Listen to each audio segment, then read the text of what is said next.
বিরাট কোহলিকে সর্বকালের সেরা ওয়ানডে খেলোয়াড় বললেন অস্ট্রেলিয়ার বিশ্বকাপ জয়ী অধিনায়ক স্টিভ ওয়াহ। তার মতে রোহিত কোহলির খেলা দেখতে মুখিয়ে থাকে সবাই।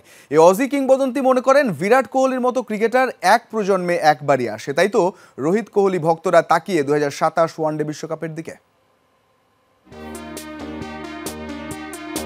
2023 সালের 5 নভেম্বর নিজের জন্মদিনে ঐতিহাসিক ইডেন গার্ডেন্সে ওয়ানডেতে সচিন টেন্ডুলকারের সমান 49তম সেঞ্চুরি হাঁকান বিরাট কোহলি। সচিনের রেকর্ড যদি কেউ ভাঙতে পারে সেটা কোহলি। এই আলোচনা তারও অনেক আগে থেকেই খোরাক জুগিয়েছে ক্রিকেট বোদ্ধাদের। সচিনের 49 পেরিয়ে ওয়ানডেতে কোহলির সেঞ্চুরি এখন 51টি। টেস্টে 51 সেঞ্চুরি নিয়ে ধরাছোঁয়ার বাইরে সচিন, আর 33 সেঞ্চুরির পর সাদা পোশাককে বিদায় বলেছেন বিরাট।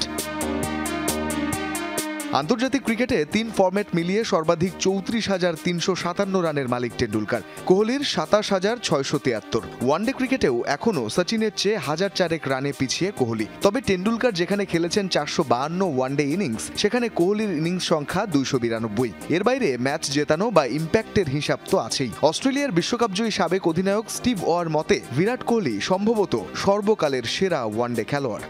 বিরাট কোহলি ও রোহিত শর্মা দুজনেই সর্বকালের গ্রেট খেলোয়াড়। কোহলি সম্ভবত সর্বকালের সেরা ওয়ানডে খেলোয়াড়। সবাই তাদের সব জায়গায় খেলতে দেখতে চায়। গোল্ড কোস্টের মানুষেরাও তাদের খেলা দেখতে পারলে আনন্দ পেত, কিন্তু তাদের পক্ষে সব ম্যাচ খেলা সম্ভব নয়।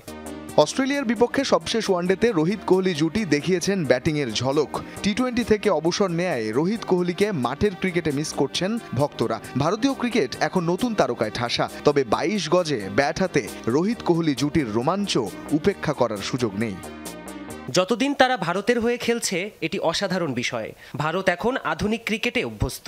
অনেক রোমাঞ্চকর তারকা খেলছে এই ফরম্যাটে। তবে সর্বকালের সেরা ক্রিকেটারদের খেলতে দেখা সবসময় দুর্দান্ত বিষয়। কোহলির মতো ক্রিকেটার প্রজন্মে একজন করে হয়। সুযোগ পেলেই আপনি তার খেলা দেখতে চাইবেন। রোহিত কোহলি ভক্তরা এখন তাকিয়ে 2027 ওয়ানডে বিশ্বকাপের দিকে। সব ঠিক থাকলে আন্তর্জাতিক ক্রিকেটে সেটাই হতে পারে এই দুই কিংবদন্তির বিদায় মঞ্চ। রঞ্জন শান্ত, যমুনা স্পোর্টস।